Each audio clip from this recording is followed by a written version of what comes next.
On a une nouvelle importante, il faut la sortir là.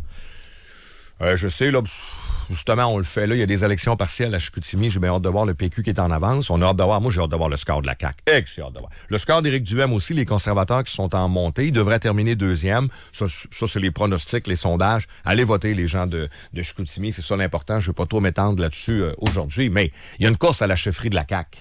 Et oui, pourquoi j'ai hâte d'avoir le score dans Chicoutimi. Si c'était 0, je serais déçu. 0, c'est un de trop. Aucun vote pour la CAQ dans Chicoutimi, c'est encore un vote de trop. Parce qu'il y en a un qui a hésité un peu, ça a l'air, il a pensé voter CAQ. Bon, ça c'est... On verra bien, j'ai le droit de faire des prédictions, c'est tout. Écoutez bien le summum de bullshit qu'on a atteint. Je sais pas si dans Guinness, y a-t-il un record de bullshit? Est-ce qu'ils ont déjà pensé, tu sais, il y a le plus grand, la plus grande, le plus petit, le plus bullshitter, je sais pas si c'est dans le Guinness, mais la CAQ, dans le dossier du troisième lien, c'est presque un niveau record mondial. Et je parle de la CAQ en général. Il y a quoi? Écoute, il y a un prix, selon le Washington Post, qui a été attribué à le plus grand menteur de l'histoire. Bon, alors là, il faudrait le donner collectif. Je veux pas que ça vire personnel à la CAQ, mais dans le dossier du troisième lien, vous pourriez remporter le prix du Washington Post. Et ça continue. C'est pas fini. Il nous compte encore des histoires. C'est trop merveilleux. Je sais que ça touche plus Québec, mais la CAQ, puis les politiciens, puis le mensonge en général, ça nous concerne tous.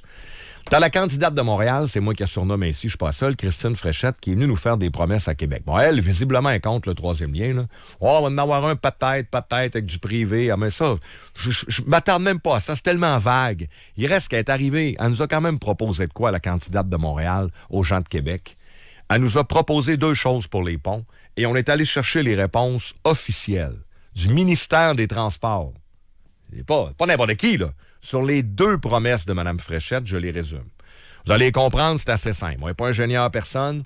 Elle a dit, troisième lien, blablabla, mais les gens de Québec, moi, la candidate de Montréal, j'ai de quoi pour vous? Des milliards pour le métro, des milliards pour le stade, des milliards pour le tramway de Montréal, des milliards... Mais Québec, j'ai de quoi pour vous autres? On va rajouter une 7e voie sur le pont Pierre-Laporte. Il y en a déjà 6. On va en mettre une 7e. Puis le pont de Québec, on va rabaisser le tablier. Comme ça, les camions lourds vont pouvoir passer, ce qui n'est pas le cas actuellement. Alors voilà, moi, candidate de Montréal, 30, 40, 50 milliards pour Montréal. Mais Québec, je vous aime, j'ai pensé à vous, puis je veux votre vote. On va rajouter une voie sur le pont Pierre-Laporte et on va rabaisser le tablier. Réponse officielle du ministère des Transports, strike. Capote, chaos, dans les 2 cas. C'est pas les termes du ministère, c'est moi qui les interprète comme ça. C'est un non majuscule. Pas juste le non. Vous allez voir, déduisez-en ce que Phil a obtenu comme information du ministère des Transports. D'abord, veux-tu qu'on commence par le pont de Québec? On y va avec le pont de Québec, tout le monde le sait, les camions lourds en passant, si jamais il y en a qui l'ignorent encore, peut-être les vannes ne passent pas. Elle a dit, ils vont passer, on va rabaisser le tablier. Pour ce qui est de je te lis mot pour mot ce qu'on m'a répondu du côté du ministère des Transports. Pour ce qui est de l'abaissement du tablier, comme le ministère l'a mentionné à plusieurs reprises, cette option a été écartée en 2020 pour des raisons techniques. D'abord, un tablier abaissé ne pourrait accueillir la circulation des véhicules lourds qu'à condition qu'une voie sur 3 soit retranchée. Avez-vous compris, là? Si Mme Fréchette, la candidate de Montréal, ce qu'elle propose, rabaisser le tablier pour passer les vannes, ça veut dire qu'on n'a plus 3 voies, on a 2 voies. Alors, en termes de trafic, c'est une catastrophe. C'est non. C'est écarté, c'est non. On dit que ce scénario diminuerait nettement la fluidité de la circulation dans l'axe du pont de Québec. Aussi, on dit, notons que des véhicules lourds circulent déjà sur le tablier actuel sur le pont de Québec, c'est-à-dire les autobus de la STL de Lévis et les camions de déneigement, notamment. On dit un chantier de construction d'un tablier abaissé occasionnerait des impacts plus considérables sur la circulation qu'un chantier impliquant le maintien du niveau actuel du tablier. OK? Donc, ce serait des constructions assez importantes. Citons, par exemple, des fermetures prolongées et complètes du pont durant une bonne partie des travaux. Et enfin, on dit les travaux en cours dans les échangeurs au nord des ponts ont été conçus en fonction du niveau actuel du tablier du pont. Donc, au niveau d'un côté comme de l'autre du pont, il devrait y avoir des travaux dans les bretelles aussi, puisqu'il faudrait s'ajuster au nouveau niveau du tablier. Mais c'est une voie en moins. Oui, c'est possible techniquement de rabaisser le tablier pour faire passer les camions lourds, mais là, compte tenu de l'espace, il faut retrancher. Au lieu de 3 voies, ça serait juste 2 voies sur le pont Pierre-Laporte. Donc, impact sur le trafic, écarté, niette, 0. La candidate de Montréal, elle nous prend-tu pour des caves? Point d'interrogation. Est-ce qu'elle prend Québec pour une bande de caves? Non, mais sérieux, elle pensait pas qu'on allait vérifier, petit coup de téléphone, on fait la job, hey, ministère des Transports, ça se peut-tu? Ben non, ça se peut pas. Ben oui, on peut, avec un marteau, moi te le faire, mais tu perds une voie. Et en plus, tu perds la traverse pour les vélos et les piétons. Effectivement, ce qu'ils appelle la voie polyvalente. Voilà. On va du côté du pont Pierre-Laporte? Oui, okay. Au moins. Elle propose, la candidate de Montréal, bien au fait de Québec, bien informée de ça, de rajouter une 7e voie sur le pont Pierre-Laporte. D'abord, ils nous disent, du côté du ministère, la faisabilité technique et les diverses analyses permettant de statuer sur les gains et inconvénients de cette solution-là n'ont pas été approfondies. Toutes les démarches recensées n'ont été qu'exploratoires. C'est-à-dire qu'il y aurait une panoplie d'analyses à faire, autant sur la structure que sur l'impact de la circulation, qui n'ont pas été faites à ce jour. Ce qu'ils disent, par contre, ils disent, à ce jour, le ministère peut affirmer toutefois que l'ajout d'une 7e voie entraînerait d'abord la réduction de la largeur des voies sur le pont, ce qui les rendrait non conformes à la norme, contraignant ainsi le passage des véhicules lourds. Alors, si on met cette voie sur le pont Pierre-Laporte, les vannes ne passent plus. Ça va devenir dangereux. C'est ce que le ministère dit. Toutes les voies vont devoir être plus courtes. Il va y avoir... Ils le disent pas noir sur blanc, mais à un moment donné, il y a un autre bout que tu me lus, que c'est comme, il va peut-être y avoir des accidents, là. On ne peut pas mettre une 7e voie sur Pierre-Laporte. Si on le fait, on peut même redessiner, sort le crayon, sort la peinture. On va la mettre. La candidate de Montréal a-t-elle fait ses devoirs?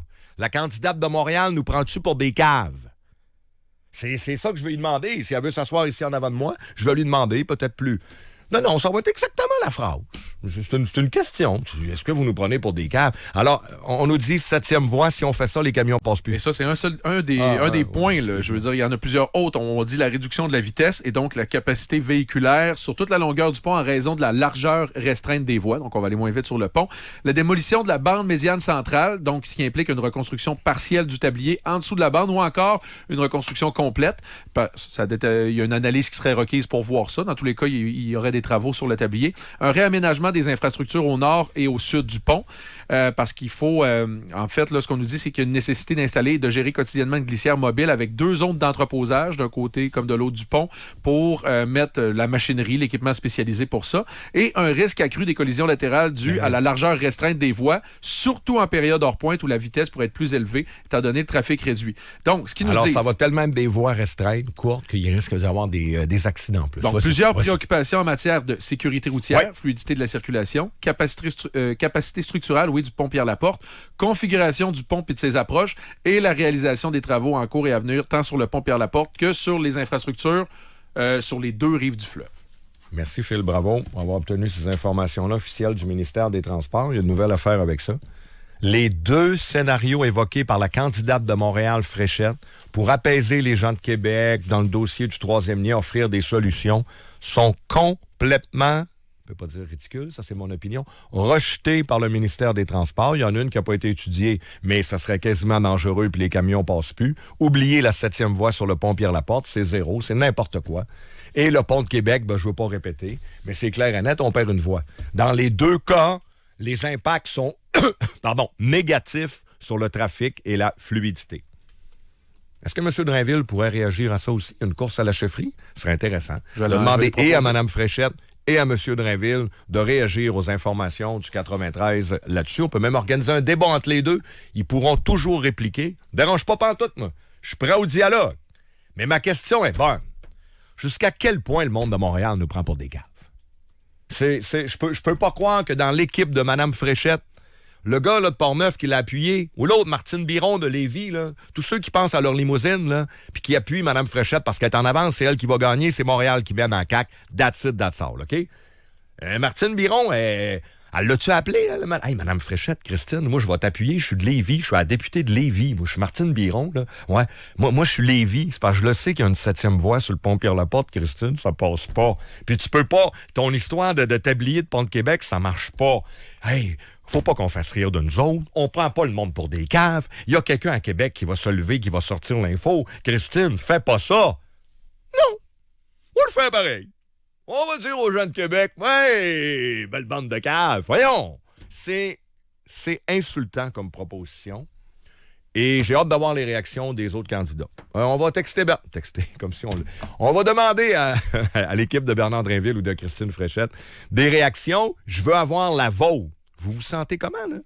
Ceux à qui je parle, là, Vous êtes sur le pont de Québec, Pont-Pierre-Laporte, vous avez probablement dit en écoutant Phil, c'était hyper intéressant et pertinent, mais ça se peut, c'est pas méchant qui a dit « Mais oui, mais Butch, on le sait! On le sait qu'il n'y a pas de place pour une 7e voie sur Pont-Pierre-Laporte, on le sait que le pont de Québec, si tu passes les camions, on passe dessus à tous les jours! » Mais vous vous sentez comment? Vous réagissez comment? 25-226. Courte pause, on revient.